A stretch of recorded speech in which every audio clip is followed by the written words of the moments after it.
रात घनी थी, अंधेरा इतना गहरी कि आंखें खोलकर भी कुछ दिखाई नहीं दे रहा था।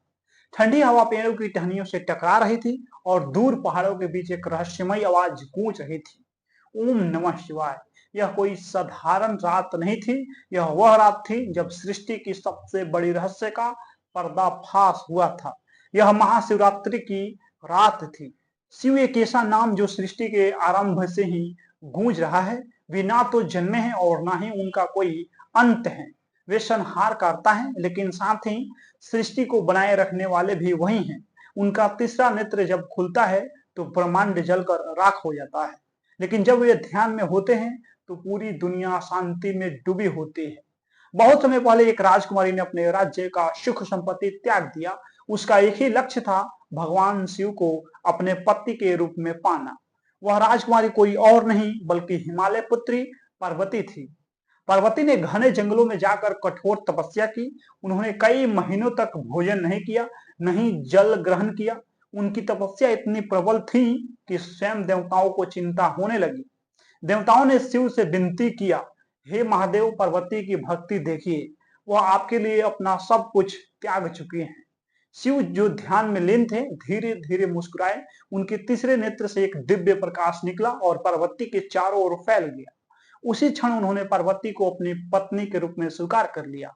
कहा जाता है कि यह शुभ विवाह महाशिवरात्रि के दिन हुआ था और इसीलिए इस रात को शिव पार्वती के मिलन की स्मृति में मनाया जाता है। कहानी उस समय की है जब ब्रह्मा सृष्टि के रचयिता और विष्णु पालनकर्ता में झगड़ा छिड़ गया। दोनों में विवाद था, मैं बड़ा हूं।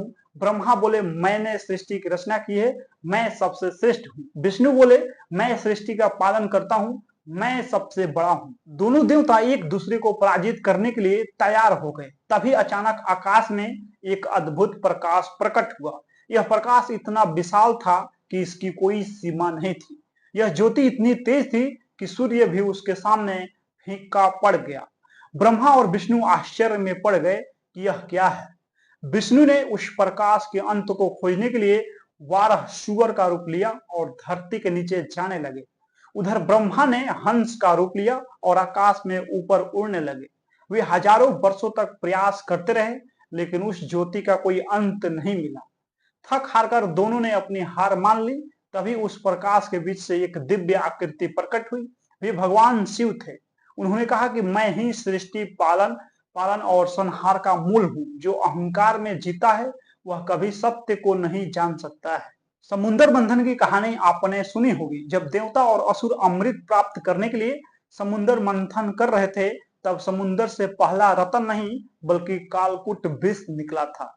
यह विष इतना भयंकर था कि अगर यह पृथ्वी पर गिर जाता तो पूरी सृष्टि नष्ट हो जाती। देवता देवता डर गए, असुर कांप उठे। अब सवाल था, इस विनाशकारी विष को कौन संभालेगा। तभी भगवान शिव आगे आए। उन्होंने बिना किसी भय के उस विष को अपने हाथों में लिया और एक ही घूंट में उसे पी गए, लेकिन उन्होंने उसे निगला नहीं।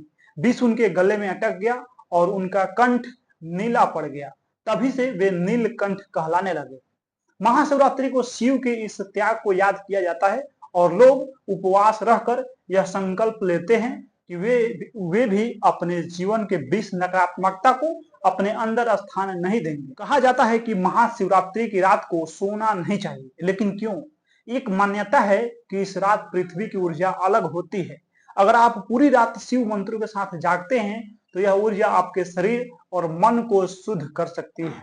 दूसरी मान्यता यह है कि जब शिव और पार्वती का विवाह हुआ तो देवता और ऋषि मुनियों ने पूरी रात नृत्य और भजन गाकर जागरण किया। इसलिए आज भी लोग इस परंपरा को निभाते हैं। महाशिवरात्रि के अनुष्ठानों में शिवलिंग पे जल, दूध, बेलपत्र और भस्म चढ़ाना, रुद्राभिषेक करना, रात्रि जागरण करना और ओम नमः शिवाय का जाप करना प्रमुख होता है। यह आत्मज्ञान और मोक्ष प्राप्त करने का मार्ग दिखाते हैं। महाशिवरात्रि सिर्फ एक त्योहार नहीं बल्कि एक रहस्यमयी शक्ति से जुड़ने का अवसर है। यह हमें सिखाती है कि सच्चा त्याग क्या होता है, अहंकार का विनाश क्यों जरूरी है और मोक्ष प्राप्त करने का मार्ग कैसे खोजा जाए। तो इस महाशिवरात्रि जब आप शिवलिंग के सामने खड़े हों तब सिर्फ एक ही प्रश्न पूछें, क्या मैं भी अपने अंदर के अज्ञान, अहंकार और नकारात्मकता को त्याग सकता हूं? अगर आपका उत्तर हाँ है तो समझ लीजिए आपने शिव को पा लिया है। बाकी इस वीडियो में आप लोग महाशिवरात्रि के बारे में क्या जानते हैं, इस बारे में आप लोग अपना प्रतिक्रिया दे दीजिए इस वीडियो में। मिलते हैं अगला वीडियो में। बहुत बहुत धन्यवाद।